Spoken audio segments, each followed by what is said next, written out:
Hello and welcome back to SpriteGuard Plays HyperRogue.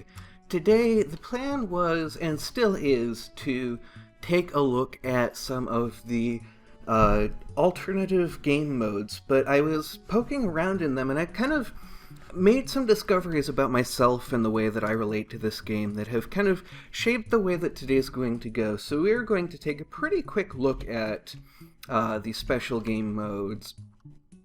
So we have Euclidean Mode, which is, let's see, we can start out in the living cave, let's say.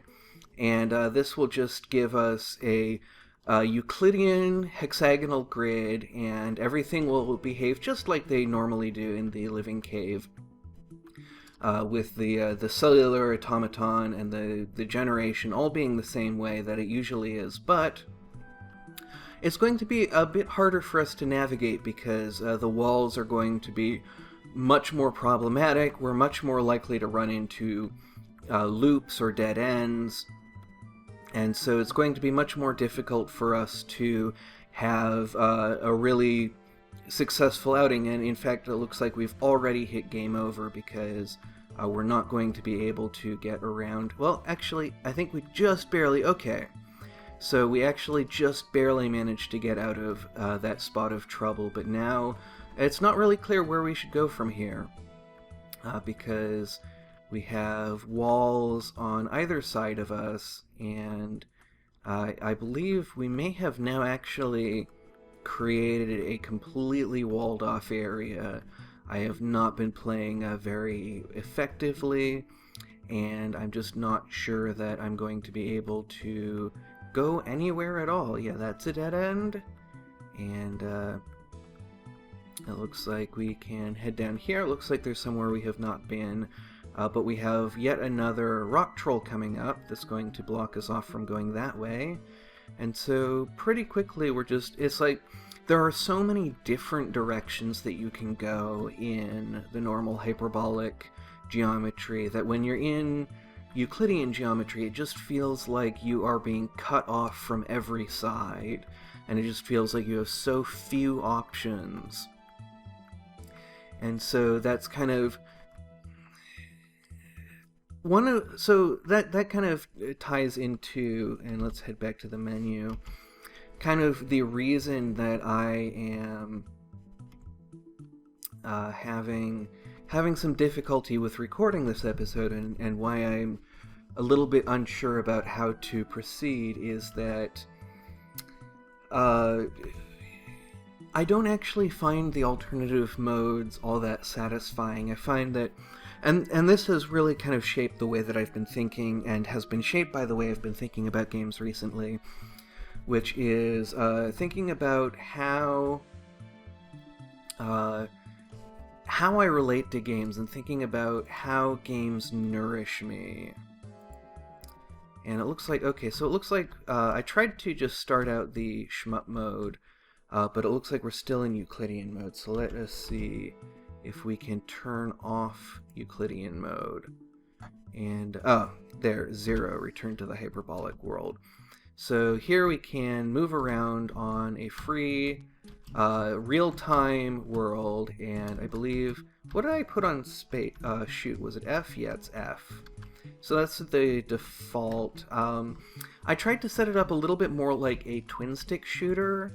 It kind of, the way that it's designed by default, it plays as a tank shooter. So left and right always rotate you, forward always makes you go the direction you're facing. And I think that having shoot on F is a little bit odd. But it looks like we have picked up 10 treasures, and we have 2 lives remaining. So let us see if we can... Oop! Nope. There we go. So now we have 1 life remaining, and things are not going especially well. So I've been thinking about how games nourish my soul is kind of how I think of it, which is a fairly dramatic way of putting it, but it's that kind of that feeling of rightness that I get from a lot of games, including this one. And I don't feel any need for these special game modes. I don't find any particularly compelling attraction to them in the way that I find a compelling attraction to some of the, to the core game mode. And that's just sort of how I feel. Okay, so let us head back to special game modes, and let us turn off, let's see, return to turn-based mode, and let's check out some of the challenges. So hardcore mode is just, there's no check prohibition, so you can move into check and you will immediately die. It makes the game a little bit harder. I've heard some people say that they prefer it that way, that it feels a little bit less forgiving, a little bit less hand-holding. I don't like it that much because I feel like there's already so much to think about and the game is so difficult that having hardcore mode on doesn't actually add that much to me.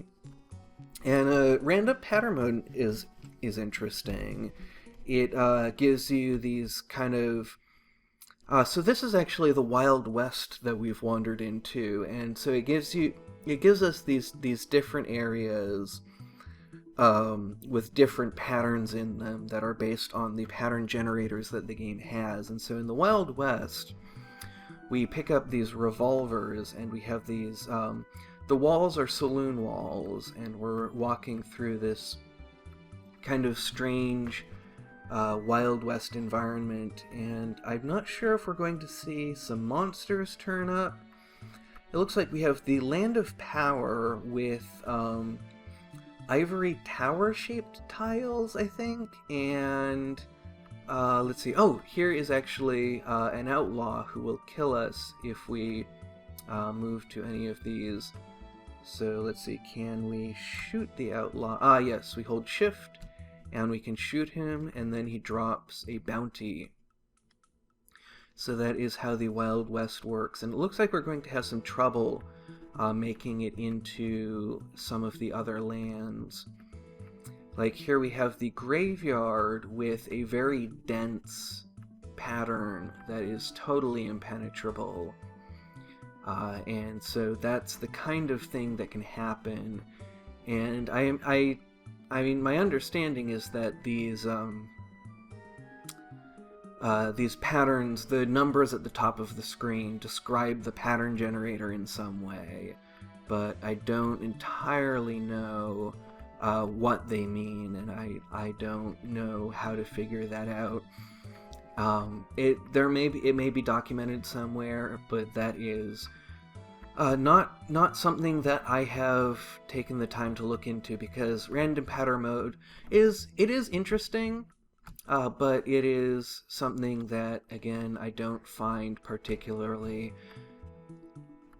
that I have all that much interest in, because it seems like, once again, not really the sort of thing that is that I have any particular need for in my life.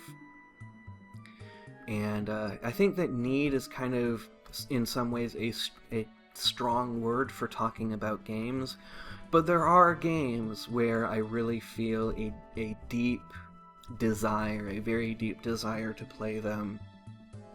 And that's actually a big part of what has driven development of my own game, Sliding Board, is not being able to find the games that I really want to play. And so it looks like we're just going to keep finding these outlaws and battling them, and I assume that as we as we pick up more bounties, we will start to see more outlaws. And I'm not sure yet what the exact rules are for when you can shoot. I imagine you need a clear straight line, but it often looks like you can shoot just like right along the edges of walls sometimes. So we now have 10 treasures from the Wild West, and so it would be interesting to see if we can find a magical orb. So actually, now I'm looking, I just noticed there's a very subtle coloration shading thing that shows actually which spaces we can shoot at and which we cannot. And so I'm not sure exactly what the rules are for that, but it looks like we cannot shoot straight through a wall at least. And it looks like we can only shoot a certain distance. And so that probably also tells us which outlaws can shoot us based on what color the tiles what color of tile they are on. But yeah, if we move like there, we can. There we go. So I'm just going to keep picking up treasures and hoping that we find an orb before too long. And are we... I guess we can't quite shoot there yet. Oh, game over. And so let's take a look. So it looks like shooting actually takes a turn is what happened. So we did not find any orbs, but that's alright. There are other things that turn up in random pattern mode. We can turn that off, and then we can look at the tactics mode or the Yendor challenge. Let's go to the Yendor challenge first. So these are different areas where you can try and get the Orb of Yendor. Like you can try to get it from the Whirlpool, and I'm really not sure how to do that. I guess the only way that really makes all that much sense to me is that we have to shepherd it along. And it looks like we're going to have a lot of stuff after us. And we're going to have a lot of difficulty along the way. But basically we're going to have to travel with the Orb of Yendor to the key. And so I'm actually going to go onto an Innermore loop in order to get a little bit ahead of it. And, oh, we have actually a magic boat. We have 120 Orb of Water. And it looks like we've actually passed the key. It's now upstream from us. And so it's really not clear how we're going to get back to the Orb of Yendor. Like, that really doesn't make sense to me. We don't really have any way of pushing it. We don't really have any way of doing much of anything as far as I can tell. So I know that Zeno has said that it is possible. I believe even if we look at the list, let's see, Whirlpool, where is it? Whirlpool. Yeah, it looks like Vipul, Fulgur, Albenzo, DNH Schmidt, Tricossahedron, Wonderful Lizard of Oz, and Zeno have all managed to do it, so that's not something that really makes sense to me, but apparently is entirely possible. So then the last thing that we have to look at is the pure tactics mode. And we have not unlocked very many of them, but we can try out the Temple of Cthulhu or the Minefield. Let's try out the Minefield. Let's see, so already we have spawned with a mine next to us, and so we are at great risk until we manage to find a blank space, and luckily we managed to survive long enough to do that. So pure tactics mode is basically you just have an area and you pick up treasure. You only have one land, and you only have one treasure, and so it's very just basic, pure, how high of a score can you get? And so we can just try and see if we can find that out, see how much we can do. I know that the minefield really starts to get difficult a little bit past 10. And so it will be interesting to see how things change as we get more and more. And that may actually give us some clues about how to approach the minefield challenge that I've been trying to take on in the last couple of episodes. So now that we have 10, we should be starting to get into some of the more treacherous area where we'll start seeing hostile bomber birds. And we may even need more treasures than that to make that happen, but we can start picking up orbs of friendship now. And so that will, at the very least, give us a little bit of support along the way. So we can clear that out, and then we know where that one is, so we can clear that out, pick up these two, and that gets us to an orb of friendship that we can use. And that's actually a little bit hazardous, because if a hostile bomber bird kills our tame bomber bird, it will leave a mine that will kill us just as dead as any of the other mines will. So that could end up limiting what we're able to do. So we still have not seen any hostile bomber birds yet, so we may need even more treasures before they will start spawning. And I'm not sure exactly what the rules are that make that happen. But eventually we should be able to find our way to some combat. And that's probably where I will wrap this up, because I do want to make this a really quick look, and then in the next portion of this episode we will be going back into the part of the game that I find really the most compelling. And we'll just be going back to what nourishes me, as I like to call it. So 20 treasures, and we still have, let's see, still no hostile bomber birds showing up yet. When I went for 25 treasures in the minefield the last time I did it, I did have hostile bomber birds bearing down on me. Pretty much from 15 on was my memory, but we're just not seeing that in this case. We've actually made it to 25 without seeing any hostile bomber birds, and so it may be possible to get a lot more treasures than that. And it looks like the pattern might be getting denser. Looks like it's very possible that will happen. Oh! Something what set off the mine there? I didn't even see. Was there a hostile bomber bird that our tame bomber bird killed? That must be what happened. But that has made it a bit more difficult for us to navigate here. Now we know which two these are, so we know which one this one is, and we know which one this one is, so we can clear that one. But then, once again, we've kind of hit a little bit of a dead end as far as logicking this out goes.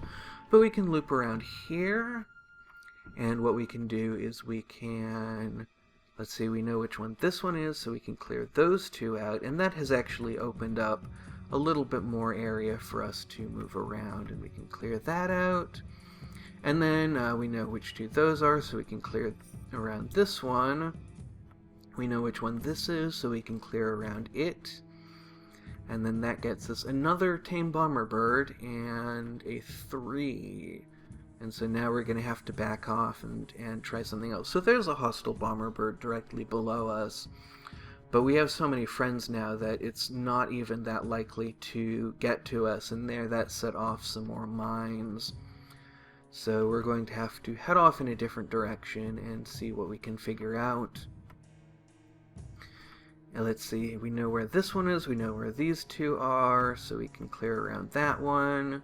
That gets us a little more headway over this way. We can pick up one there, and one there, and then I think, I'm not sure, part of me wants to play this out, but part of me also feels like we're not really going to run into much trouble for quite a while, and so I actually think I want to head back to the game. So I'm going to wrap this this portion of the episode, or I guess might even say this episode here. And coming up, hopefully as soon as possible, we will be checking out the main game again, and I think a princess quest is what I feel like doing. So that will be what we do in the next episode. Thank you very much for joining me this time, and most of all, have a great rest of your day.